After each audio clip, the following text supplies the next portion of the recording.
had some issues around it. And the Irish Independent, 50,000 people to fly home for Christmas were not encouraging travel, Minister warns.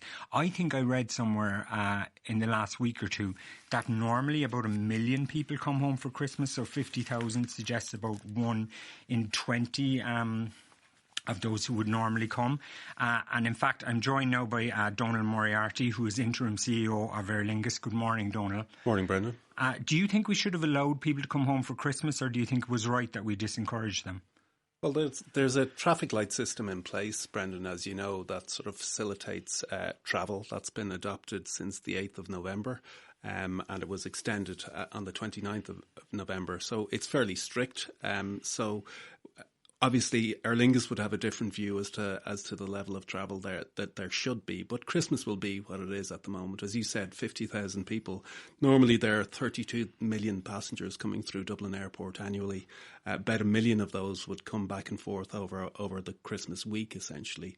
So 50,000 passengers, as reported in the Independent this morning, is really a fraction of what would normally happen. So are you saying to me that your view as the CEO of Aer Lingus is that we should not have discouraged people from coming home, that the traffic light system is adequate to ensure it's safe? I think there have been mixed messages. The traffic light system allows travel to and from Ireland from different countries based upon their rating, either red, amber or green, and that is sufficient to deal with travel and people's propensity to travel. I don't think it needed an extra layer of restriction, of advice not to travel. I think people should have had the confidence to allow the traffic light system do its job. Okay, and what do you think is going on in this country then? Because we are technically signed up to the traffic light system. So what have we added in around that as you see it? I think there's been a difference in Ireland as to how it's been applied. If you look at traffic, air traffic throughout Europe, it's been down much less than it's been down by Ireland throughout the pandemic. So I think we've historically over the period of COVID, we've applied a stricter set of restrictions, and that has resulted in people's attitude to travel in Ireland being somewhat different from what it is elsewhere. And do you think that was wrong? On balance, you can understand why it happened at the outset. I don't think people understood the virus, understood the risks associated with it. But since then, a lot has been done in terms of understanding and also in terms of mitigating the risk of travel. So the airline industry and aviation generally has put in place a range of risk mitigations that really significantly mitigates the risk of transmission on board aircraft, in airports, and indeed the risk of transporting people into countries with the virus. Donal, you're being very polite about this. So I sense that you and Aer Lingus are very frustrated with how this has been handled, say particularly as the pandemic went on and as we understood more, yes? Certainly there has been a frustration. But I think some positive steps have been taken, and we're more focused on 2021 at this point than what's happened over the last 8 months. Okay, and we'll come to 2021, sure. But I think it is interesting what's happened over the last 8 months. Like in terms of travel, air travel, foreign travel became, would you say, toxic really in this country this year, didn't it? Yeah, I mean, there was certainly a very negative narrative towards travel. And it really wasn't merited by the facts. If you look at what the European Centre for Disease Prevention and Control came out earlier this week and showed that international travel was the cause of less than 1% of infections. And similarly, the HSE and our own health prevention section within our health protection section within the HSE has indicated that travel is responsible for less than 1% of infections in Ireland. So travel hasn't been the ogre it's been portrayed as. What happened here? Yeah, I think there was a degree of reliance on anecdote rather than data by the experts. Well, I wouldn't say generally. I would say from a government perspective. At the early stages of this crisis, it was understandable when people didn't understand how dangerous it was and what steps needed to be taken to protect ourselves. But do you think as it went on, the government was relying more on anecdote than on actual facts? I wouldn't say anecdote. I think the narrative had been established and it was maintained. You saw in the summer, for example, when rates of transmission and infection in Ireland were very low. Travel was portrayed as this very significant risk. That wasn't true factually based upon the data at that point, and it remains untrue. Yeah. So, would you go so far as to say that there was shaming involved around? Yeah, there was a degree of toxicity, as you say, and flight shaming, and really we have to move on from that. If you look at how important international travel is to the Irish economy, I think we need to pivot away, I suppose, from that mentality to a position where we're actually promoting international travel as critical to our economy. Okay. Now, I suppose, though, before we leave it, there are arguments against that as well. Like, and you know, NEFIT have said they're very concerned about foreign travel at the moment and seeding the virus. We do all kind of agree now that flights from Italy should have been stopped right at the start of this. Would you agree now? Well, I mean, you need to remember at the start of this, there was no social distancing, there was no mask wearing, there were no restrictions. None of us were taking the steps we all now take for granted in terms of, respiratory etiquette and social distancing. But we were in the summer, say, and it seems from the epidemiological data that 60% of the COVID that was floating around Ireland in the autumn had its genetic roots in Spain. So, like, it might have been only 1% of the cases, but presumably those people were coming back and seeding it in communities, as we saw with people coming back from Italy as well. Yeah, I mean, community transmission is the way in which the virus transmits, but in terms of travel being the cause of that, the data shows, and this is the HSE's own data, and as I say, the European Centre for Disease Prevention and Control, travel in itself was only a cause of less than 1% of that. So we can talk about anecdote and data. We tend to rely on the data, and the data shows that travel simply wasn't a vector of transmission over the period. Yeah, and again, I could quote incidents to you from studies where particular flights and there was a particular flight. Hang on, I wrote it down here. Coming in from came into Ireland.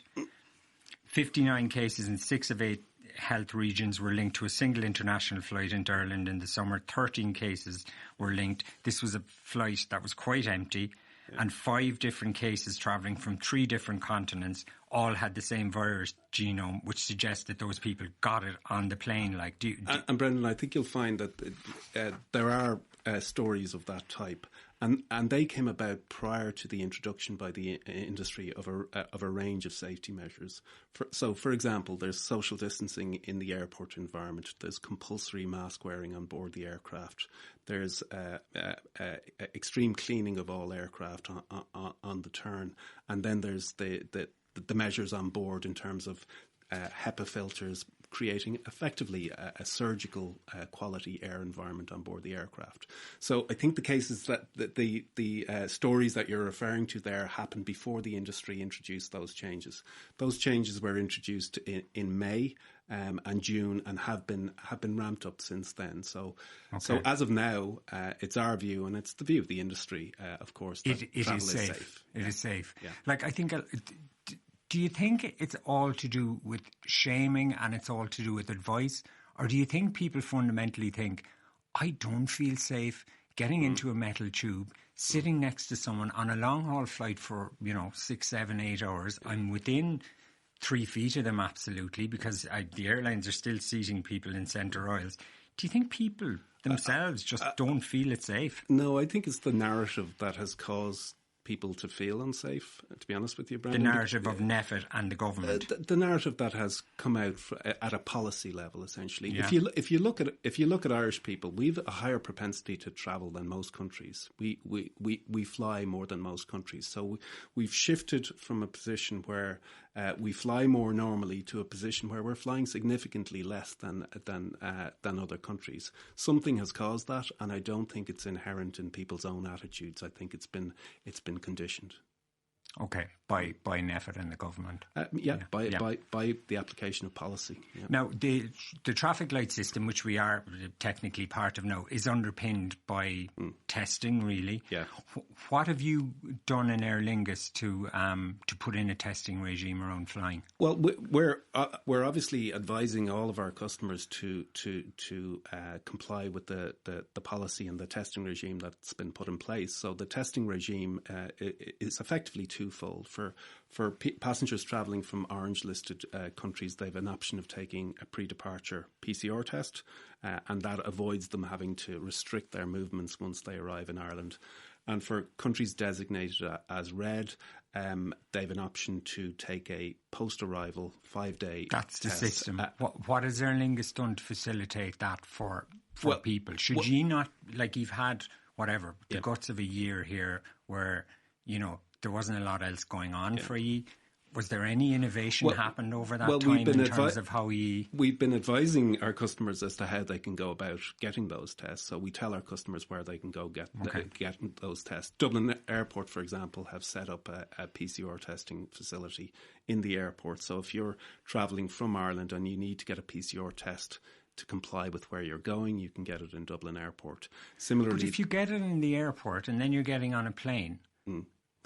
you're not going to have the result. It's not instant. It's not a drop-in facility. So what's the point of that? It's just Dublin Airport have rightly, I think, set up a system in order to provide it, just to add to the mix of private providers. It's critical from the state's perspective that the testing capacity of the state isn't consumed by people requiring it for travel purposes. That's why it's private providers, such as that sourced by the DAA, that are important. What would you like to see as a testing regime and a system around? The testing regime, PCR test is slow to get the result, as you know. It's very costly. It's been between 100 and 200 euros. So it's not really scalable. So what really needs to happen is a rapid and scalable and affordable test.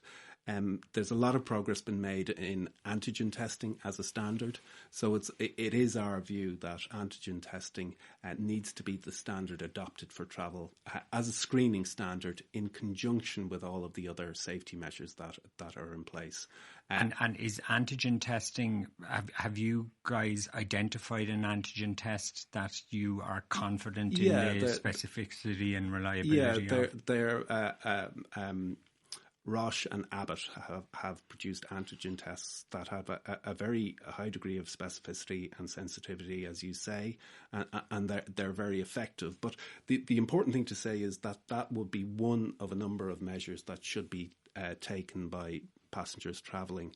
And will Aer Lingus get into, if antigen testing is allowed, will you guys start providing that as part of the service? I don't think Aer Lingus directly would provide it, but we would identify providers of that service. They're already there, to be honest with you. I think Dublin Airport would shift directly to antigen testing as a standard if that were approved as a standard. So those providers are ready in the market and ready to provide that service. Okay, before we move on, there's a lot of people texting in taking issue with the notion that air travel was nothing to do with the spread of the virus in this country. And I suppose, look, if you, in its simplest terms, right, we're fairly down on travel. Yeah. We're best in class in Europe now. We've the lowest numbers in Europe. They're all travelling around more than us, you say, and they're not doing very well. And Brendan, take the extreme case.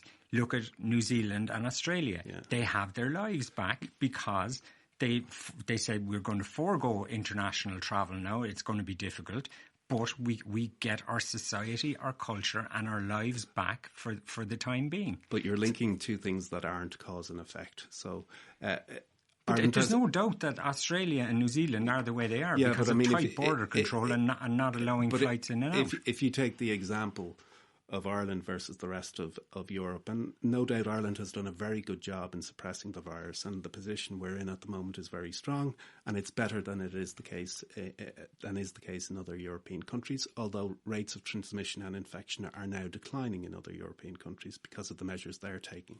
But the point is, it's not linked.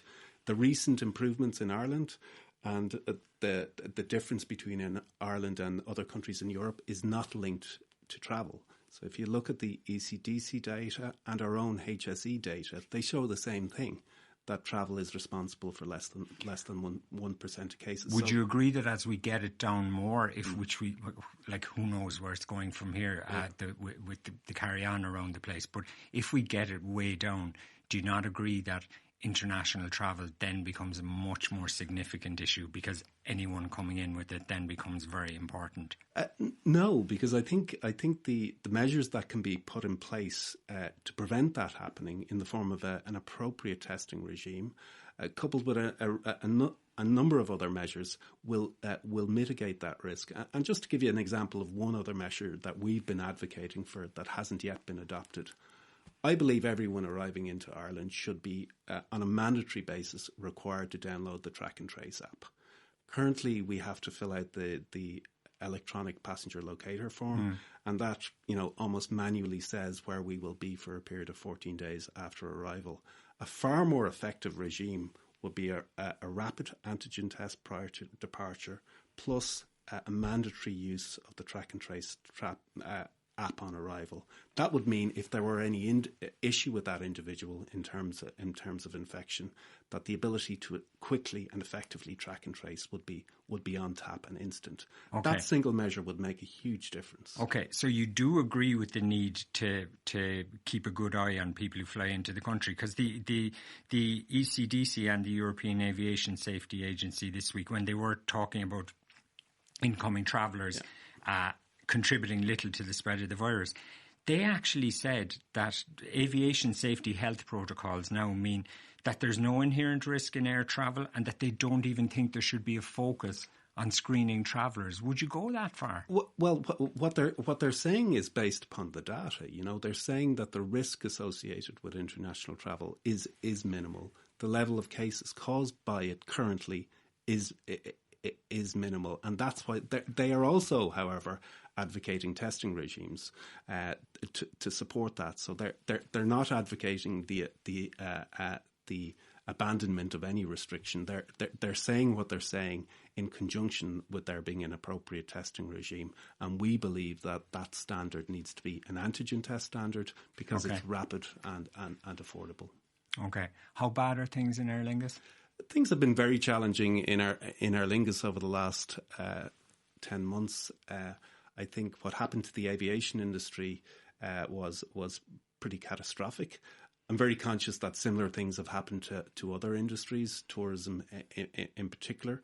But from a travel perspective, we were probably one of the industries that was first to feel the effects of COVID-19, and will probably be one of the last industries to fully emerge from it. Do you think that? Yeah. Yeah. What's the outlook? Do you think? Like, when will we be flying with gusto again, do you think? Well, we've put on a very... I think we will be doing that quite soon, Brendan, to be honest with you. We've put on a very...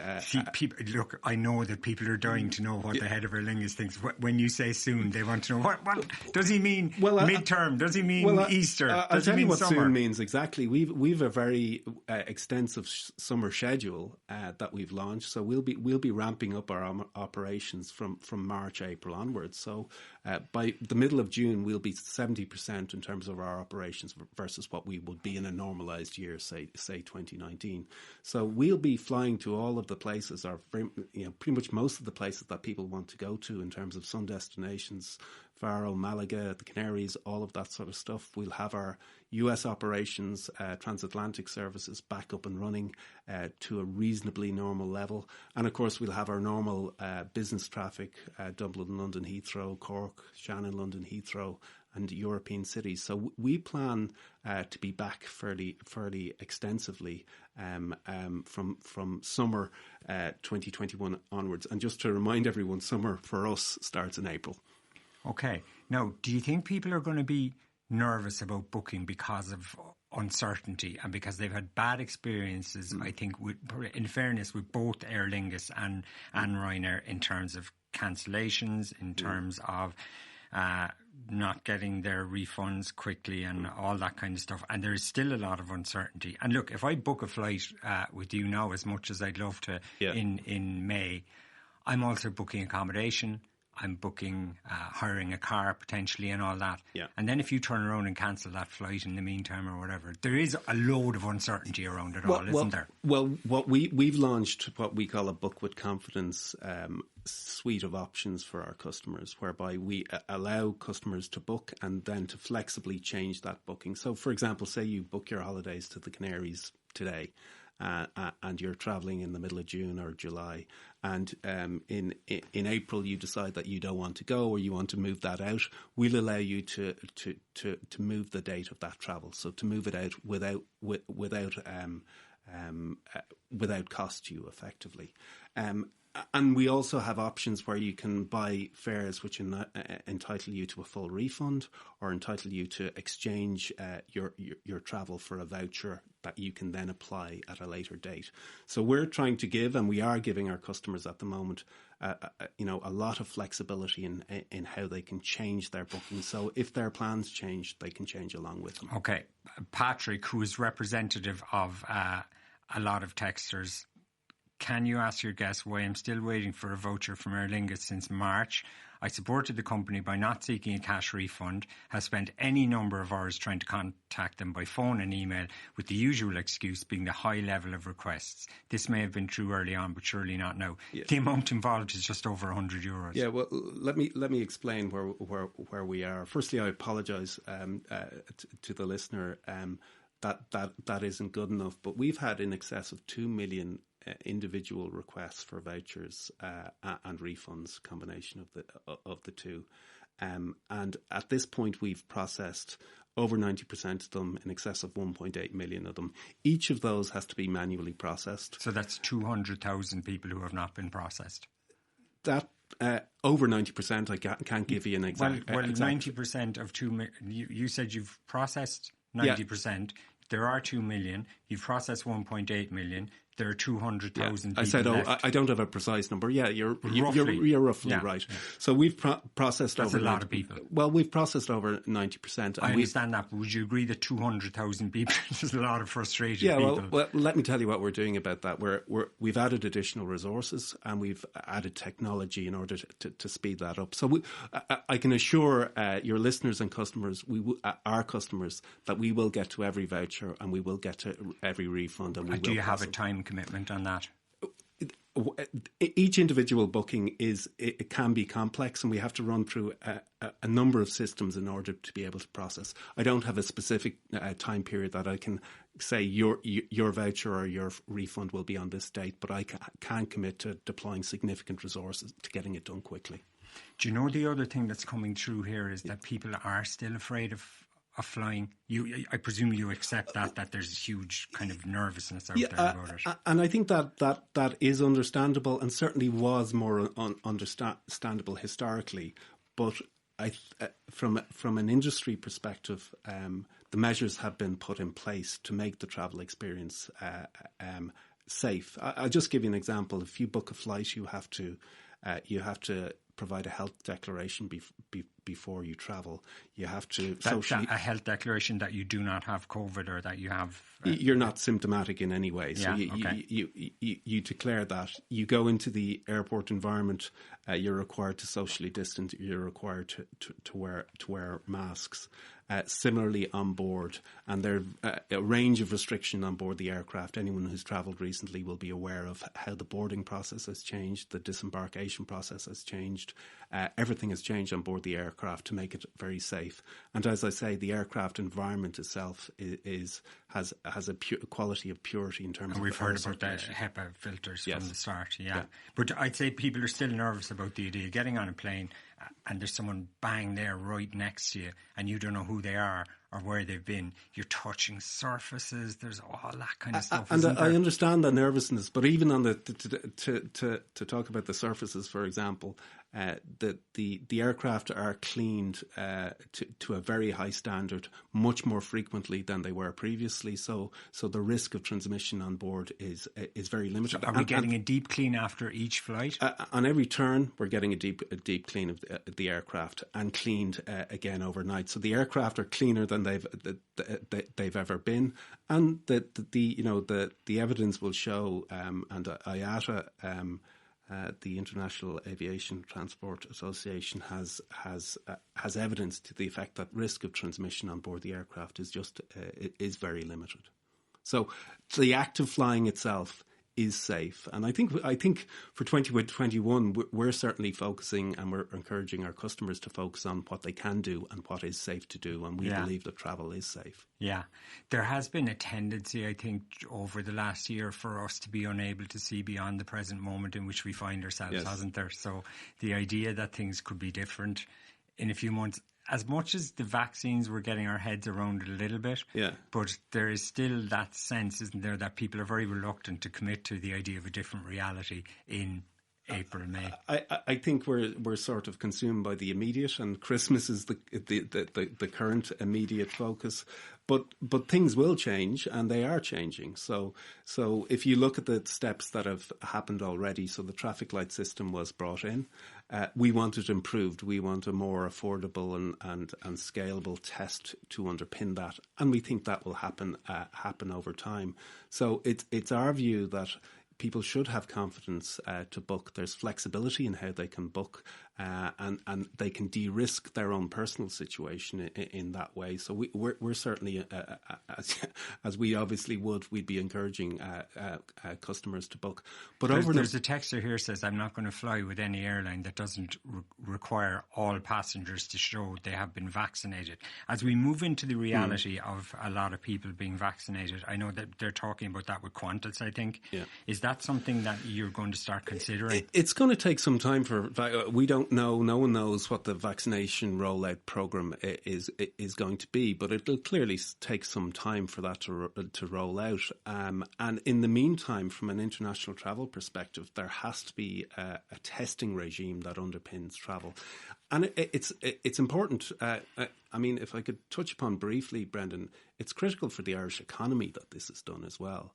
If you look at the Irish economy, how dependent we are on international travel, it's much more so the case in Ireland than in other countries.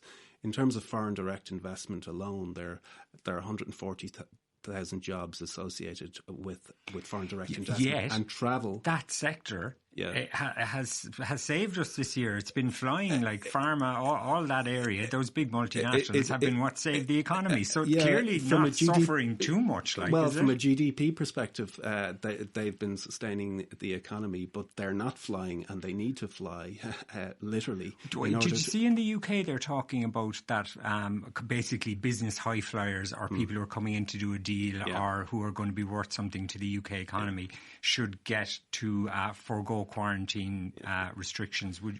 Is that something we should consider? Well, there are already a suite of exemptions in terms of the Irish traffic light system, and critical business travel is one of those. So that's effectively already here. So therefore our connectivity is okay for the FDI club. It isn't from a US perspective. Foreign direct investment from the US is obviously critical to the Irish economy. And there hasn't yet been a safe travel corridor established between Ireland and the US, and that needs to happen quickly. And actually, we're in a unique position to do it because, as you probably know, if you've travelled to the US, we've got a Customs and Border Protection facility in Dublin Airport and in Shannon Airport.